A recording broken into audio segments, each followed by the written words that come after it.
My Aunt Dolores went completely still. Not the polite kind of still, not the embarrassed kind, the kind where your body understands something before your brain catches up. The color drained from her face in a single wave, starting at her forehead and moving down, like someone had pulled a plug.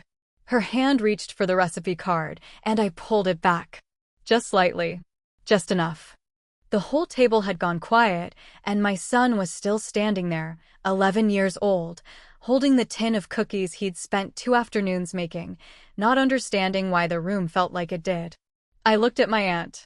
She looked at the card. And that's when her phone rang, and she answered it, and the line went dead. But I'm getting ahead of myself. Let me tell you how we got here. Before I go back to where this started, if you're new here, subscribe so you don't miss how this ends. And if you want the full story early and without anything cut, channel members already heard this one before you. They're already on the next story.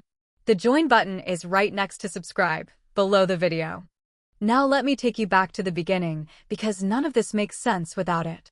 The kitchen still smelled like my grandmother's cardamom cookies, the ones she only made at Thanksgiving, the ones nobody had ever been able to replicate because she never wrote the recipe down. Except, as it turned out, she had. My son Tobias was sitting in the chair closest to the window, the one my grandmother always called the good seat, quietly eating a dinner roll and watching the adults with the particular attention that 11-year-olds use when they're trying to understand a room that isn't making sense to them.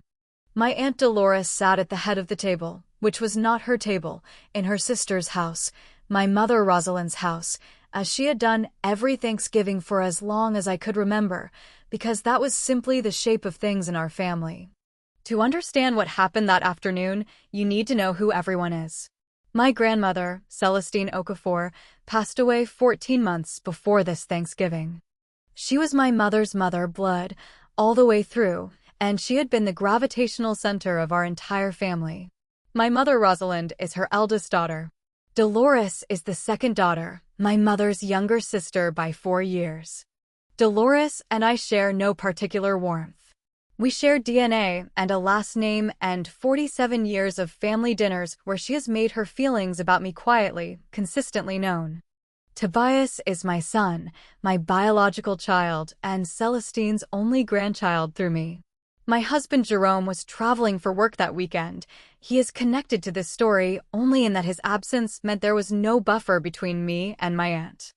And there is Aunt Dolores's adult son, my cousin Fitzgerald, who attended this Thanksgiving and said almost nothing the entire evening, which I will return to. The dynamic between Dolores and me had a specific shape. It had started when I was 26 and moved back to the city after my divorce, and she had told my mother, not quietly, not privately, that I had always been too proud for my own good and that my failed marriage was the natural result of a woman who doesn't know how to be grateful. I was standing in the next room. She knew I could hear her. That was the point. It sustained itself through small, consistent erosions. She questioned every decision I made about Tobias. She corrected my grammar at the table. She referred to my job. I was a paralegal at the time, working toward my certification, as that little office thing. None of it was large enough to confront directly without seeming oversensitive. All of it was deliberate. I understood that what she wanted was for me to either collapse visibly or overreact publicly, and I had decided, a long time ago, that I would give her neither. The first time it escalated beyond the usual register, Tobias was 7. He had drawn a birthday card for my grandmother with both of their names written inside a heart. Dolores picked it up off the kitchen counter, looked at it, and said, "His handwriting is very behind for his age. You might want to look into that." My grandmother took the card from her hands without a word and put it on the refrigerator with a magnet shaped like a pineapple. I did not say anything to Dolores. I enrolled Tobias in a Saturday art class that winter and said nothing about it to anyone. The second time, it was about money. Specifically, it was about my grandmother's money. Celestine had been careful with finances her entire life. She had come to this country with very little and had built something real, slowly, over decades. After she was diagnosed, Dolores began positioning herself as the family's financial authority. She told my mother that Celestine's accounts needed to be consolidated and that she would handle the paperwork. My mother, who trusted her sister and was exhausted from caretaking, agreed. I was not consulted. I was not informed. I filed that moment away. I had been filing things away for years by then. The third time was 3 months after my grandmother passed. Dolores told me over the phone, in a tone that managed to be both casual and precise, that Celestine had not left Tobias anything specifically, that whatever had been intended for him had been absorbed into the estate, and that I should not get his hopes up. I asked her what she meant by absorbed. She said it was complicated. She said I wouldn't understand the details. Her voice had the particular texture it got when she believed she was several moves ahead of everyone else in the room. Someone has to manage these things, she said. You've always had enough on your plate. I thanked her. I hung up. Then I sat very quietly for approximately 4 minutes, thinking about the fact that my grandmother had, on 3 separate occasions in the last year of her life, told me directly, I made sure about Tobias. Whatever else happens, I made sure. I had not told Dolores that. I had not told anyone. That was 11 months before Thanksgiving. Tobias had spent 2 afternoons making those cookies from memory, from watching Celestine's hands, from the smell of her kitchen, from a child's careful reconstruction of something he loved and didn't want to lose. He had written out the recipe himself in his careful, deliberate handwriting on an index card, decorated the edges with little drawings of leaves and stars, and decided to give it to Aunt Dolores because, as he told me while we were packing up the tin, she always says nobody remembers her favorites. I had looked at my son for a long moment. I had not told him what I knew about his aunt. He was 11. That was not his weight to carry. What I did not know, what none of us knew until that moment at the table, was that the recipe card was not only a recipe card.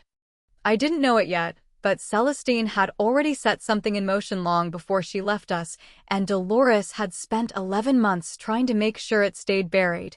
The card was in my coat pocket. I had put it there the moment I picked it up off the table, before anyone else could reach for it, before Dolores could recover her composure enough to think about reaching for it herself. My fingers knew what to do even before my brain caught up. 14 months of waiting will do that to a person. You stop deliberating about small decisions and start moving on instinct, because you have rehearsed the outcomes so many times in your head that your body has simply memorized the choreography. What I had built was not a business empire.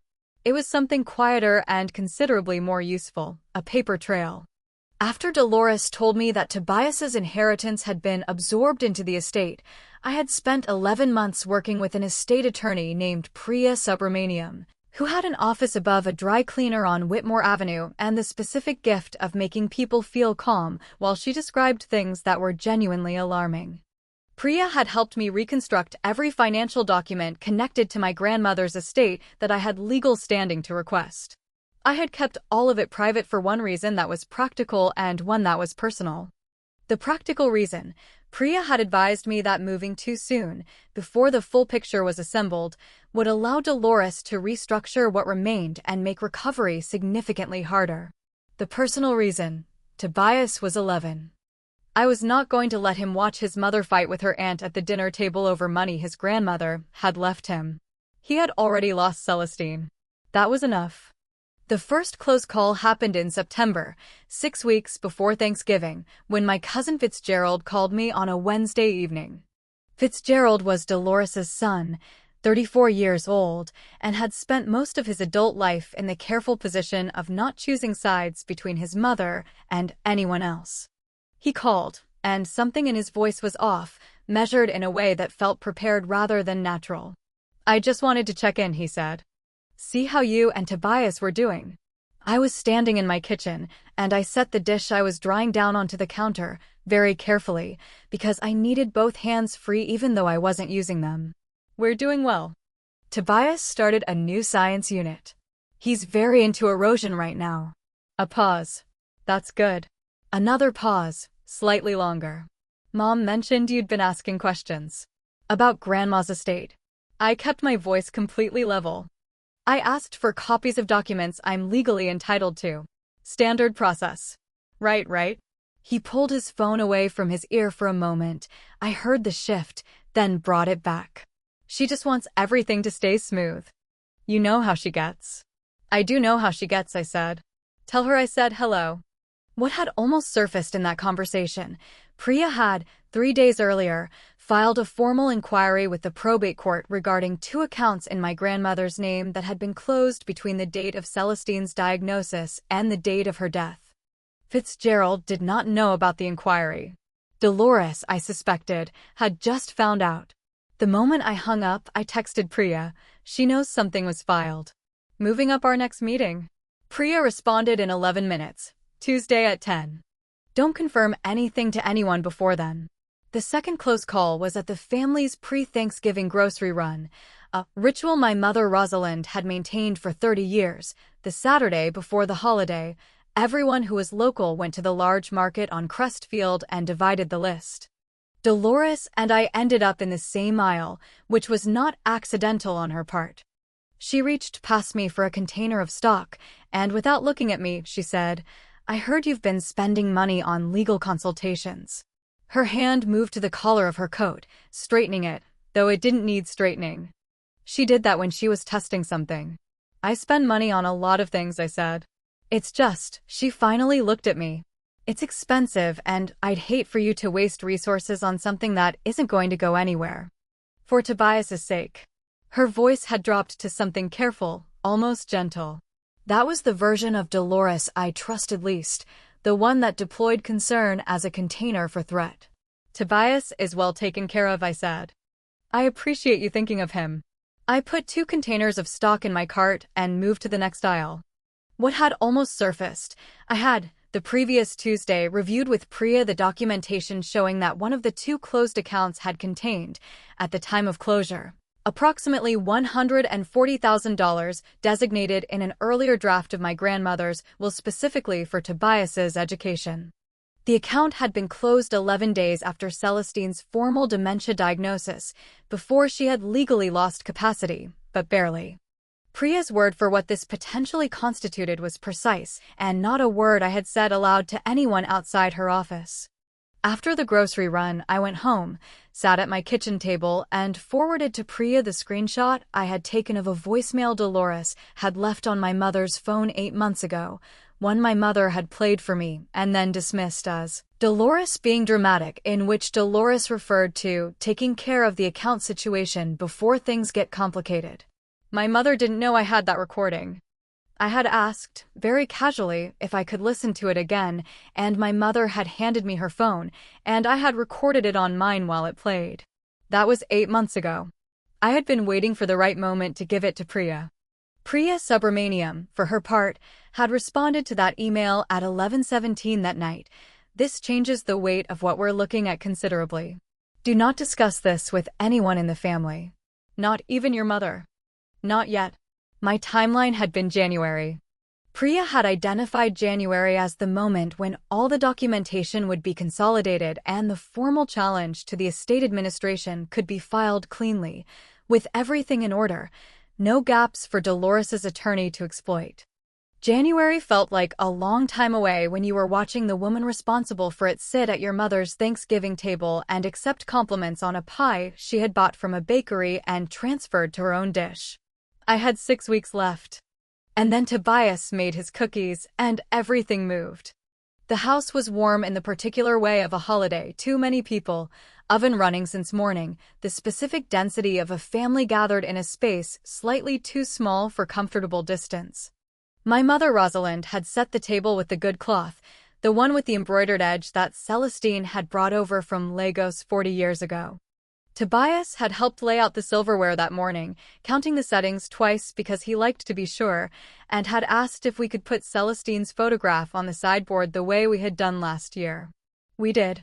Fitzgerald arrived first, before his mother, which was unusual. He brought wine and was quieter than normal. He sat near the window in the living room and looked at his phone more than he looked at the room.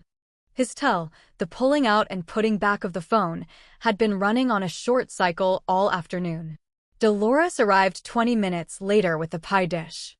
She kissed my mother on both cheeks, surveyed the table with the expression she wore when she was deciding whether something met her standards, and then settled into the chair at the head of the table before anyone had suggested seating arrangements. "Rosalind, the centerpiece is beautiful," she said. Her hand went to her collar. "Is that new?" "It's Mama's candlesticks," my mother said from the kitchen doorway. "Of course it is." A small pause. "Of course." Tobias came downstairs carrying the tin, which he had wrapped in a piece of brown paper and tied with kitchen twine. He had been working on the cookies for 2 days. I had watched him consult his memory the way a person consults notes, pausing, closing his eyes, starting over. He had gotten the cardamom right on the 3rd attempt, and I had not told him how I knew, which was that the smell had hit me in the chest like something physical when I walked past the kitchen. "I made something for Aunt Dolores," he told me the night before, holding up the index card where he'd written the recipe. The edges were decorated with small careful drawings of leaves and a row of stars along the bottom. Because she always says nobody remembers her favorites. I had looked at my son for a long moment. Then I had said, "That's very kind of you, Tobias." Dinner moved through its stages. My mother's sweet potatoes. Fitzgerald refilling glasses without being asked, staying busy in the way of someone who does not want to be drawn into conversation. Dolores asking twice whether the turkey had been brined, in a tone that would have served equally well as a compliment or a criticism. At some point during the second round of serving, Tobias stood up from his chair with the formality of someone who had rehearsed a presentation. He carried the tin to Dolores and held it out along with the recipe card. "I made Grandma's cardamom cookies," he said, "because I remembered you said they were your favorite. And I wrote down how I made them in case you want to try." Dolores looked at the tin, then at the card. She picked up the card, glanced at it for perhaps 2 seconds. I watched her eyes move, not reading, just registering that it was handwritten text, and then she set it down on the tablecloth to her left without opening the tin. "I don't bake," she said. "Give it to someone who cares." The table went quiet in the way that rooms go quiet when a child has just been told something that cannot be unsaid. My mother's fork stopped moving. Fitzgerald looked at his plate. Tobias stood there for one long moment, the tin still in his hands, his face doing the work of understanding what had just happened and deciding whether it was his fault. I stood up. I took the tin from Tobias's hands. I told him, quietly, that the cookies smelled incredible and that I was going to have 3. Then I looked at the recipe card lying on the tablecloth. I picked it up. I don't know exactly what made me turn it over. Some instinct, the same instinct that had learned, over 11 months, to look at everything twice. The back of the card was covered in handwriting I recognized immediately. Not Tobias's careful print. Something older, slightly unsteady in the way of someone writing through tired hands. Celestine's handwriting. "To my sweet boy, the account numbers for your education fund are listed below. Don't let anyone tell you there's no money. Love, Nana." Below that, 2 account numbers, a routing number, and the name of a bank I recognized because Priya had mentioned it. It was one of the 2 accounts that had been closed. I read it twice. I read it a 3rd time. The room had gone very far away, the sound of it, the warmth of it, and what was left was just the card in my hands and a very clear, very cold understanding of what I was looking at. My grandmother had hidden this. She had written it on the back of a recipe card because she had known, somehow in whatever clarity remained to her near the end, that her own daughter might go looking through her papers. She had written it in a place no one would think to look. She had given it to Tobias's mother to keep safe without either of us knowing she had done it. She had trusted that it would find its way. I looked at Dolores. Dolores was already looking at me. Her hand had moved to her collar. It stayed there. I folded the card and put it in my coat pocket. Tobias had moved back to his seat. I told him I needed to make a phone call and that I would be right back. I went to the hallway, where the coats were hanging, and I stood there for approximately 30 seconds doing nothing except breathing in a controlled way. Then I called Priya Subramaniam. It was 4:42 in the afternoon on Thanksgiving Day. Priya answered on the 3rd ring, which told me she had been expecting something. "It's me," I said. "Move up the timeline." A pause. "How far?" "As far as you can." My voice was very steady. I was proud of how steady it was. I have the account numbers. Both of them. In my grandmother's handwriting. On something she gave my son. The silence on Priya's end lasted exactly as long as it needed to. Then, I'll contact the probate court first thing Friday morning. I need you to photograph that document tonight and send it to me encrypted. Do not let it out of your possession. I know. And listen to me, do not confront your aunt tonight. Do you understand? Not tonight. You have what we need. Let me work. I stood in the hallway and looked at the coats hanging on the row of hooks my mother had installed 20 years ago. Mine, Tobias's, Dolores's dark wool one with the buttons she'd had replaced twice because she kept losing them. I thought about Celestine's hands writing those numbers. I thought about 11 months of filing things away. I understand, I said. I went back to the table. I sat down. I put a cookie on my plate and ate it slowly, because they were extraordinary, because my son had made them, and because Dolores was watching me from the head of the table with an expression she could not quite control. That evening, after Tobias was asleep and my mother had gone upstairs, I sat at the kitchen table and opened my phone. I photographed both sides of the recipe card under the overhead light, sent the encrypted file to Priya, and then opened the draft email I had been holding for 8 months, the one containing the recording from my mother's voicemail, and every document I had accumulated since the week after Celestine died. I sent it at 11:43 that night. Dolores called twice before midnight. I let both calls go to voicemail. Everything I had left to say, I was going to say once, in front of everyone who needed to hear it, with Priya standing beside me, in a room where none of it could be walked back. Priya had chosen the location. Not my mother's house, not a restaurant, not anywhere that carried the ambient weight of family ritual.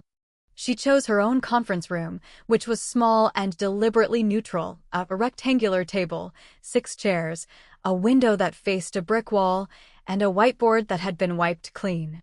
The date was the second Saturday of December, 11 days after Thanksgiving.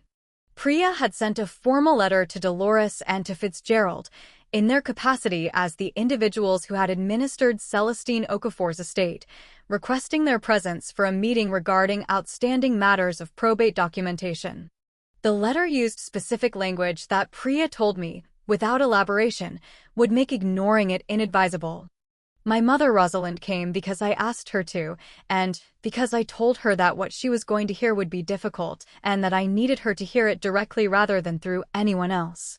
She sat to my left at the table, wearing the gray cardigan she wore when she was bracing for something, and she had not spoken since we arrived except to ask if there was water.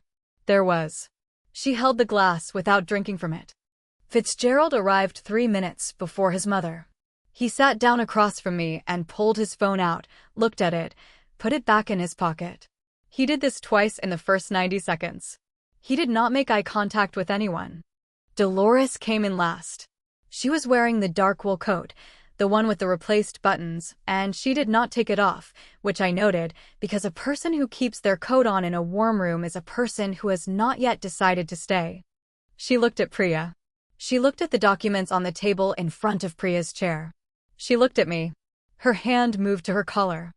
I want to say for the record, Dolores began, settling into the chair at the far end of the table with the practiced ease of someone claiming the head of a room, that I'm here as a courtesy.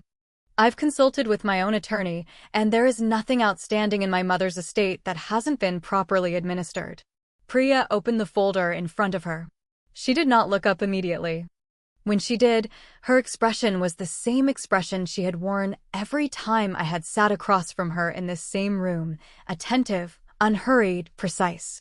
"Thank you for coming," Priya said. "Let's begin." The false normalcy lasted perhaps 4 minutes. Priya reviewed the scope of the meeting in the measured language of someone who does this professionally, and Dolores sat with her coat on and the expression of a person attending an inconvenience. Fitzgerald watched the table. My mother held her glass. I sat with my hands flat on the surface in front of me and said nothing, because this part was not mine. This part was Priya's. I had learned, over 11 months, the precise difference between my part and hers. Then Priya set the first document on the table and slid it to the center. This is a certified record from Lakeside Federal showing account number ending in 4417, Priya said. The account was opened in Celestine Okafor's name in March of 2009. The designated beneficiary, recorded at opening and never subsequently changed, was her grandson Tobias. She paused, just a breath. The account was closed on September 14, 2022. At that time, it held $142,000. The closure was authorized by a signature on behalf of the account holder. A pause. 2 seconds too long. Dolores's eyes moved from the document to Priya to me and back to the document in a sequence that was fast, but not fast enough. Something shifted in her expression, there and gone, a recalibration happening underneath the surface. Across the table, Fitzgerald went very still. He had stopped reaching for his phone. My mother set her glass down. Accounts are consolidated during estate administration, Dolores said. Her voice was even. That's standard process. Everything was handled appropriately. Priya's tone did not change. The account was closed 11 days after Celestine's formal dementia diagnosis, at a time when she retained legal capacity, but within a window that the court will examine carefully. The funds were transferred to an account not connected to the estate. I want to know, my mother said quietly, where that account is. Dolores looked at her sister. Something moved across her face. Rosalind, this is a legal process. Let the attorneys handle the details. Her voice had dropped to something careful, the version I trusted least. I have always done what needed to be done for this family. Someone had to. My mother did not respond. She looked at the document. She looked at it for a long time. Priya slid a second document to the center of the table. This is a record of the receiving account, she said. A personal account, opened at the same institution, in the name of Dolores Okafor Mensah. The transfer of $142,000 was deposited into this account on September 16, 2022. 2 days after the closure. The color started leaving Dolores's face. It began at her forehead and moved downward, and I recognized it because I had watched it happen once before on Thanksgiving, in my mother's dining room, when she first understood what was written on the back of the recipe card. Her hand, which had been resting on the table, stopped mid-gesture toward the document. She set it flat on the surface instead. Deliberately. As if she needed to focus on something solid. That account was established for family administrative purposes, she said. The evenness in her voice was working harder now. To manage expenses during the estate process. Legal fees, maintenance costs, these things require a holding account. Priya looked at her without expression. There were no disbursements from that account for estate expenses. Over the 14 months following the transfer, there were 17 withdrawals totaling $138,000. Personal expenditures. Fitzgerald opened his mouth. Closed it. Tried again. I didn't know the details of the account structure. Mom handled the administrative side. Dolores turned to her son with an expression that was almost too fast to catch, a flash of something that was not gratitude. Fitzgerald, this isn't the time. I think, he said, and he was looking at the table, not at his mother, it might be. My mother put her hand over her mouth. She did not make a sound. She looked at the transfer document, and I watched her read the same number twice, the way a person does when they need the second reading to confirm the first. Celestine told me, my mother said, finally, in a voice I had not heard before, very low, very controlled. She told me specifically that she had set something aside for Tobias. I asked Dolores about it after she passed, and she told me there was nothing. That Mama had confused herself in the last months. Her voice came out different now, higher, tight. She was not confused. Dolores laughed once. The sound had no warmth in it. Rosalind, you were exhausted. You were grieving. You were not in a position to manage complex financial details, and I stepped in. I have always stepped in for this family. Everything I did was to protect what Mama built from people who wanted to take pieces of it for themselves. She looked at me when she said the last sentence. I had prepared for this. I had sat with Priya on 3 separate Tuesdays, and we had walked through every counterargument Dolores was likely to make, and I had prepared a response to each one, and I had decided that the most effective response to this specific version The version where I was recast as the threat was not to argue it. I looked back at her calmly. You transferred the money 9 days before you called me to say there was nothing left for Tobias, I said. You knew what you were doing. Her breath changed. You have always resented this family's trust in me, she said. Her hand went to her collar. You married into this family, and you have spent 15 years trying to position yourself as something you are not. My mother loved you, I understand that, but love and legal entitlement are not the same thing. From across the table, my mother's voice, very quiet. She didn't marry into anything, Dolores. She is my daughter. Tobias is Mama's grandchild by blood. The same blood as you. Dolores put her hand flat on the table. I would like to know, she said, and the evenness was almost entirely gone now, who gave you these documents. What you think you're going to do with them? I looked at her. I reached for the document I had kept face down on my side of the table since we sat down. There's one more thing, I said. I saved it for exactly this moment. If you've stayed through all of this, subscribe. Because what I have for you next makes this look like the opening act. I'll see you there. I turned the document over and set it on the table. It was a photograph, printed on standard paper, clear enough for everyone to read. The original was on Priya's phone, time-stamped and authenticated. It showed the back of an index card, decorated along the edges with small drawings of leaves and stars in a child's careful hand. Below the decoration, in handwriting that my mother recognized before I said a single word about it, were 2 account numbers, a routing number, a bank name, and a message that began, "To my sweet boy."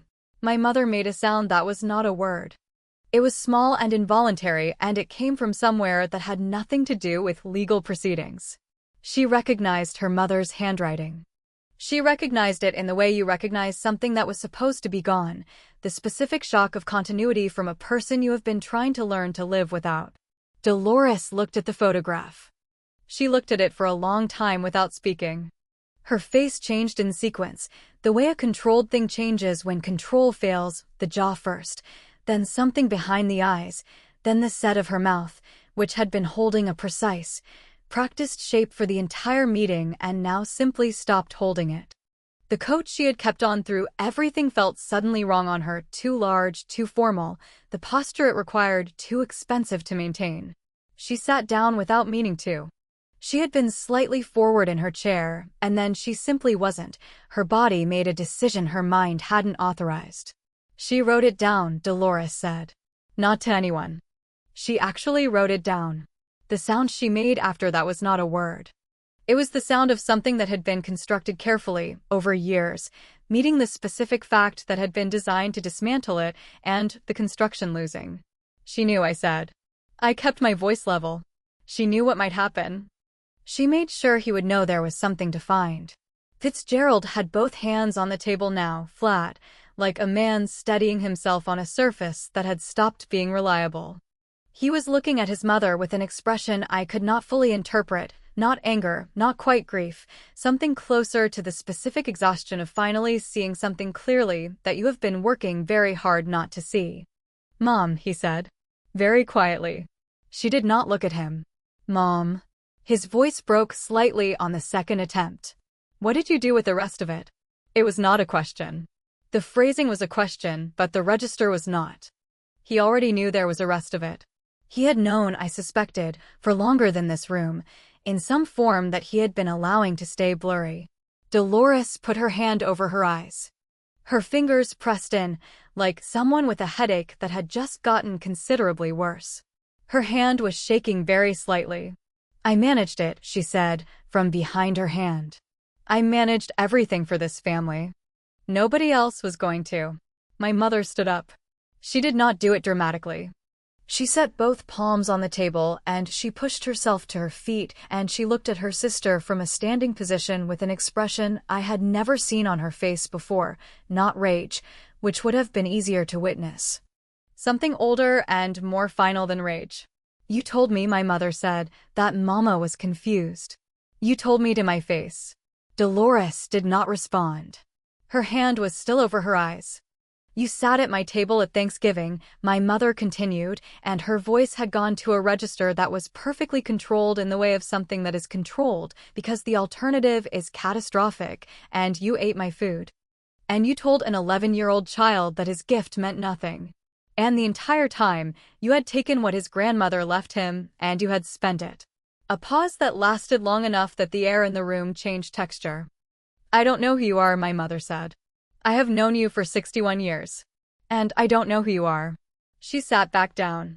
She picked up her water glass. Her hands were steady. Mine, I noticed for the first time, had stopped shaking. I did not know when that had happened. I had been holding my breath since I put the photograph on the table. I let it out slowly, as quietly as I could. Priya spoke. Given the documentation now on record, this matter will be referred to the district attorney's office, she said. The transfer of funds from a designated beneficiary account, the misrepresentation to the estate and to family members, and the evidence of intent in the voicemail recording constitute grounds for criminal referral. The probate court will be notified Monday morning. The account into which the funds were transferred will be frozen pending investigation. Dolores's hand came away from her eyes. She looked at Priya. She looked at me. You recorded, she stopped. Started again. That was a private conversation. It was a voicemail, I said. Left on my mother's phone. My mother played it in front of me. I paused. I remembered it. She folded then, not dramatically, not with sound or gesture. Just quietly, like something essential had stopped working. The coat seemed to swallow her slightly. The posture that had claimed the head of every room she had ever entered for as long as I could remember simply wasn't there anymore. What was left was a 61-year-old woman sitting in a chair in a small conference room above a dry cleaner, having run out of moves. Fitzgerald stood up. He did not look at his mother when he did it. He looked at me, and then at my mother Rosalind, and he said, I'm sorry. I should have, he stopped. Tried again. I'm sorry. He walked to the door, and he held it open, and he stood there with his hand on the frame looking at no one in particular, waiting. Dolores stood up. She walked to the door. She walked through it without looking back, without touching her collar, without saying anything to her sister or to me or to the room that had just reordered the shape of the last 14 months into something irreversible. The door closed. My mother sat quietly for a moment. Then she looked at the photograph of the recipe card, still lying on the table. She got the cardamom right, my mother said. Very softly. He did, I said. He got it exactly right. The district attorney's office opened a formal investigation 4 days after our meeting. Priya filed the civil recovery action the same week. Dolores did not contest it. Her own attorney, I was told later, advised her that contesting the documentary evidence in its current form would be inadvisable. A settlement agreement was reached in February. The frozen account was partially restored, and a structured repayment order covered the remainder. By the end of March, the full $142,000 had been recovered and placed into a new account in Tobias's name, with my mother Rosalind named as co-trustee until he turned 18. Dolores entered a guilty plea to 1 felony count of financial elder abuse in April. Her attorney negotiated a sentence that included 3 years of formal probation, 200 hours of community service, and full financial restitution, which she had already been ordered to complete under the civil settlement. She sold her condominium to fund the repayment. She moved into a 1-bedroom rental in a part of the city she had spent 40 years looking down on. Fitzgerald did not attend her sentencing. To my knowledge, he has not spoken to her since December. He sent my mother a card at Christmas. She called him. I do not know what they said to each other, and it is not mine to know. Tobias does not know the full details of what happened. He knows that his great-grandmother left him something important, and that it is safe, and that it will be there for him when he is ready for it. He knows that the recipe card mattered. Last spring, he made the cardamom cookies again, this time for my mother's birthday, and he stood in her kitchen and walked her through each step with the focused patience of someone who has decided that knowing how to make something is a form of preservation. He is 12 now. He is, by every measure I have access to, entirely fine. I am still a paralegal. I am 6 months from completing my certification, which I have been working toward for 3 years, which I did not tell Dolores about because she was not entitled to know it, and because I had learned, by watching my grandmother, that the most important things you are building do not require an audience. My office is small. My caseload is not glamorous. I am good at what I do, and I know it, and that is sufficient. My grandmother left a recipe on the back of an index card and gave it to a child who loved her, and the child made the recipe right on the first try, and the card made its way to me. And everything that came after it was already in motion before any of us knew what we were holding. I think about that sometimes, the specific precision of it. Celestine always said she was not a woman who left things to chance. She was right. She was never wrong about the things that mattered. I don't hate Dolores. I spent a long time thinking I might, and then I didn't. I just don't need her anymore, and in the specific economy of family, that turned out to be more than enough. So tell me, when Tobias handed her that tin, and she said what she said to an 11-year-old boy who had spent 2 days making something for her, did I handle it right, or should I have moved sooner? I want to know what you think. Leave it in the comments. And if this story stayed with you, subscribe. There are more where this came from, and every one of them is true in the ways that count. If you want them early, uncut, before anyone else, my channel members are already ahead of you. The join button is right next to subscribe, below the video. I'll see you on the next one.